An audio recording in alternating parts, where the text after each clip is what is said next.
Hey guys, what's going on? Welcome back. In this module, we are going to talk about email marketing. And this is one of those lessons where you're going to get some extreme value from because emails generate massive amounts of money. Okay. In any e-commerce store I've seen, if you don't have your emails set up, you are leaving a lot on the table. Okay. So here's what we're going to cover today. We're going to talk about how the money is in your list. Literally, you're building a list in order to extract cash from it. We're going to talk about the tools that you need to use. We're quite partial to using Klaviyo, but there's a bunch out there. I can give you some recommendations. And I just want to let you know what exact functions that you're looking for in a tool in e-commerce. Okay. We're going to talk about the difference between flows, automated flows, and campaign emails. And then we're going to look at the kind of target metrics that you need to be hitting in your KPIs in order to say, this is working. Okay, let's keep going ahead. All right, so first of all, the money is in the list. I think it goes without saying that pretty much everybody in the world who has a computer and the internet attached to it uses email. There is a massive amount of money in that list. Like conversions are 3 times higher than social channels and social advertising. And this is simply because people have said to you, I want to be on your list. I am opting in and I want to hear from you. So that's one of the biggest pitfalls we see is that you can't be afraid to be in people's inboxes, okay? Because they are there by a decision that they made. So $42 is the average return on every dollar you spend on email, right? You don't have to pay every time you send. You pay for a subscription. You know, that usually goes up quite a bit as you have more numbers, but still the returns are insane. And there's a 760% increase in the revenue that you see when you use segmentation in your campaigns and your flows and all of the above. Okay, so it goes without saying at this point that there is money in your list. SMS is a bit of a different beast. I'd love to chat more about that because I think everybody should have SMS going. At this point in our minimum viable campaign, our MVC, start with email. You can always tack on SMS later. And of course, with that said as well, people look at email on their phones, just like desktop, just like websites. You have to optimize for mobile as well. And a lot of these tools make it very easy to do. Okay, so why should email be part of your marketing matrix? Biggest reason, in my opinion, is that you own that list. Nobody can ever take it away from you. Okay, this is data that you have in a spreadsheet. You can export it. It's yours. You can't have Mark Zuckerberg say, you know what? I'm not going to let you get organic reach anymore. You have to pay me now. That's not going to happen. You can just move to a different platform and get the same results pretty much. Number 2, email has a higher average conversion rate than pretty much any other marketing channel. SMS is very much up there, but for the purposes of this program, we are going to be diving deep into email. And you can drive more sales with highly targeted messaging. So the segmentation that we're going to talk about is crucial in how you're going to get more out of your list. And again, what you could be missing, and that's what we're covering in this, again, MVC, I want to make sure you guys have the biggest impact flows live and running and chugging away. So we're going to talk about the big 3.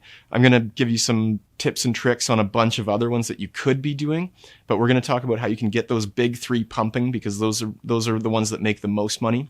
The second biggest thing I see is people not sending enough campaign emails. And to be fully frank, the real juice is in the campaign emails. Your flows, sure, are going to tick away over time and generate a consistent revenue for you. But most of it is going to come from you sending campaigns regularly, scheduled, mixing up the content, creating value. Okay, so we'll talk about exactly how many you should be sending. And there's a bunch of factors that play into that, but just keep that in mind as we go forward. Okay. Third thing is you don't have a good opt-in strategy. And I know Scott talked a ton about offers, way too much about offers. No, never enough about offers. But really, you want to have a really good conversion rate on your welcome offer. You want to have other places where you're driving emails to sign up to your list. A great place to do that would be like lead form ads on Facebook. Constantly putting new people on that list, new customers, constantly working them. You can't let it get stale. One of the worst things to try to do is say, oh, I have this list from like 3 years ago when I had a brick and mortar store and just got business cards in a fishbowl. Those emails aren't going to perform. You need people that are hot on your list, that are doing things on your list, because that increases your deliverability.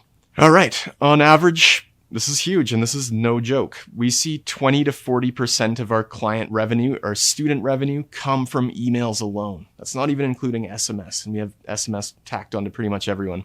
Literally, you're spending so much money to acquire these customers. To not have emails part of your system is leaving actually 40% of your revenue on the table. That's free revenue. It's found money. You don't have to spend to get it. So yes, we need it.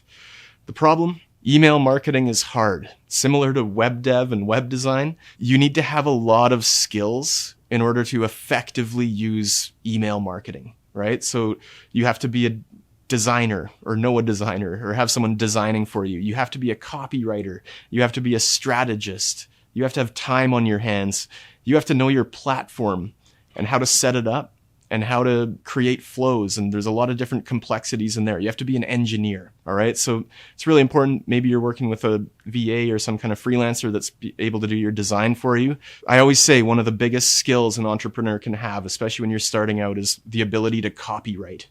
It's very hard to mimic what you can do as the founder of this business and as someone who is so passionate about your product, right? So if you can do the copywriting, that's great. A lot of skills go into this. Not everybody's Tony Stark, but there's ways to get it done. Just a couple examples of what embedding email can do to your business. So here's a jewelry brand that we work with, and you can see revenue below the lighter green on that is kind of like the same. Like we didn't do a ton more on out of email revenue.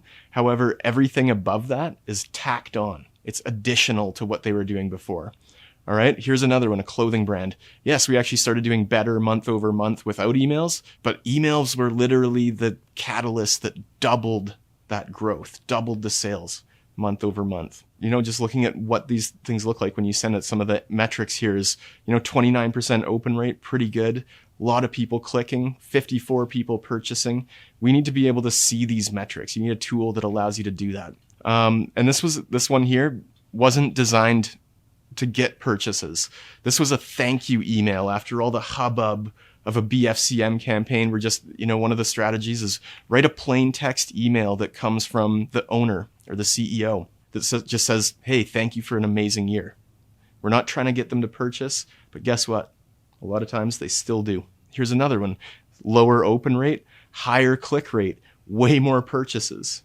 Okay, so where does email fit into the customer value journey? Pretty much everything after the subscribe stage, right? As soon as you get that email, we're using it to advance them. This is one of the best and biggest tools to advance your customers through the customer value journey. As soon as they subscribe, we are driving them for that first conversion. As soon as they convert, we are following up with them immediately to say, hey, here's what to expect. Here's in your package. Here's how you set it up. Getting them excited for that experience. As soon as they experience it, we're sending them more emails being like, hey, guess what? There's product add-ons for this. There's cross-sells. We want you to review this thing. And finally, at the promote stage, we're asking them to sign up to our rewards program, share this stuff on social media, be a referral partner. Email is going to do all of these things, and it's going to do them all incredibly effectively. Okay, so let's talk a little bit about how to pick the email service provider, the ESP that you're going to be using. We use Klaviyo, but there's many more out there. There's OmniSend. There's ones that integrate with, all kinds of e-commerce platforms. And that's kind of the first big thing you want is integration. If it doesn't integrate with your e-com platform, with your pop-up banners, with everything that you're doing on your site, you're going to not be getting proper data.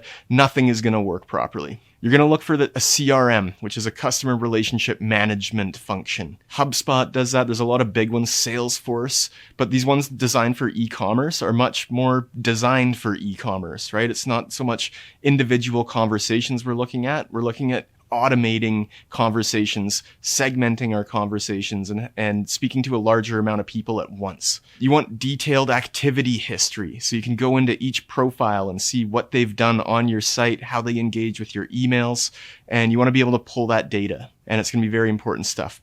You want to be able to segment your audiences.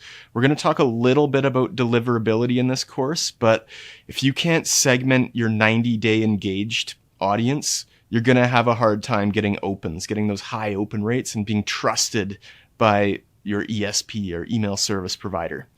You're going to want to have a great content builder. There's ways to do it in HTML. There's ways to drag and drop. There's all kinds of things. I like easier is better for me. Less time is better. High impact, less time to do it. That's what I'm looking for. Of course, you're going to want workflows and automations. Most email providers do this. These ones, we want them to be specific to e-commerce though, right? So you're going to have to use custom tags and put dynamic content in there that's related to your products and your product feed. You're going to want flow filters. So for example, if someone's on your welcome series, they purchase, you want to kick them out of that welcome series and put them in another flow. You're going to want revenue attribution. If you're not seeing the revenue that's coming in from your emails, how are you going to know if what you're doing is working? Okay. And with iOS 15, there's been a few updates and a few privacy things. Honestly, the dust is beginning to settle there. We have some strategies to get around this, but we're really looking at the data now through the lens of iOS 15, and some things might not be right. And I'll talk to you a little bit about how to identify those. Okay. Usually revenue, however, is pretty spot on because it's happening on your e-com platform. Okay. You're going to want advanced e-com analytics. You're going to want to be able to A/B test. You're going to want to be able to do smart sending, which means you click a button, and if that person has received an email within the last 16 hours, for example, they won't get another one from you, right? You don't want to be spamming the heck out of these people. And you're going to want predictive analytics, which means as long as you have 500 customers that have purchased, you're going to be able to find out what you should expect a year from now in terms of your growth and the behavior of your customers. Those are a few things to keep in mind when picking a tool. If they don't have any of those, you're probably in the wrong area. Okay, so let's talk about the difference between flows and campaigns. All right. So flows, first of all, automated. You don't have to touch them, right? So someone opts in, for example, on your welcome offer. You don't have to do anything. They're going to get emails from you. They're going to get a sequence from you that lasts from anywhere from 7 days to a year. Don't recommend going that long with a welcome flow, but all good if you do. The last point here, flows are not set and forget. You're going to want to go in and optimize pretty often. At least once a month, you want to look at how they're performing. You want to see, update your offers if you have them. It's always good to go back and audit and make changes and fixes. You can always do better. You can always optimize. Campaigns, on the other hand, or newsletters, are one-time sends, right? It's the classic. And to be fully honest with you guys, this is where the true power lies. Getting in the habit of sending campaigns. You definitely want to be able to segment your audiences when you do send these campaigns, and you're going to deliver different messaging to different segments, different amounts of engagement. You're going to have VIP segments that you're going to speak to a whole lot different than your brand new customers. So it's very important that you have audience segmentation here. If you don't, you could end up in the bad books of Gmail, end up in spam. We're always working hard to improve our deliverability, and audience segmentation is probably the best way to do that. All right, so let me just show you a little example of what a flow looks like. This one's pretty basic. We're going to go through together, and I'm going to show you examples of and how to build a basic flow and what you need to do. But this is just an automated abandoned checkout flow. All right, so someone goes on your site, puts something in their cart, they reach checkout, fill in their information, because that's the only way we know who they are. And that is when we can fire an email and say like, hey, you didn't finish your purchase? Why not?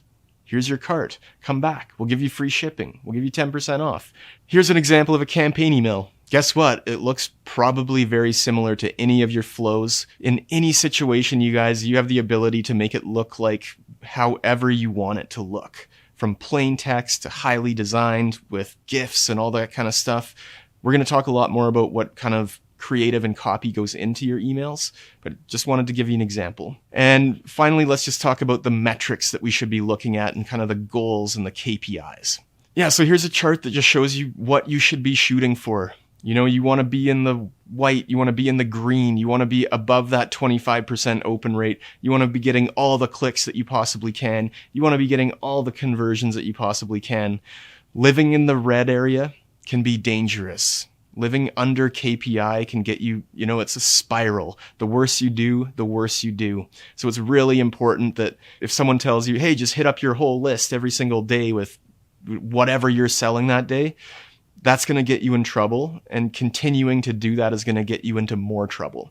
All right, so aim for more than 20% click open rate, more than 2.5% click-through rate. You're hitting those KPIs, you're good to go. You should be able to send away and send away. All right, guys, let's take a look at what we call the growth scorecard. Scott talks all about this in another video, but essentially we're looking at the KPIs that we need to be hitting. First one is email list size. You want to monitor the growth of that list, right? You're going to see it go up and down, but as long as you have a constant stream of new contacts coming in, that's what we're aiming for. Depends on how much you're willing to spend to get those contacts. It depends on how much traffic you have and who's opting in, but I'll leave it up to you to hit your targets there. We want to be really monitoring our average open rate. That is the biggest thing for deliverability.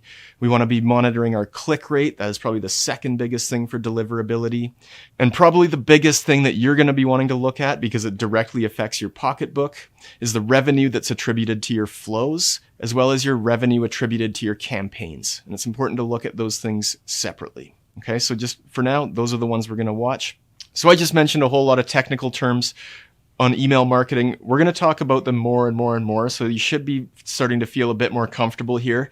If you want to go deeper into email marketing, if you love email marketing, Richard Lindner released a certification that's specifically on email marketing, so I highly suggest checking that out as well. And finally, guys, I gave you a list of all the things you should be looking for in your email service provider. I'm going to give you that in a little checklist for downloads. So go ahead and download that e-commerce email setup checklist, and you're off to the races.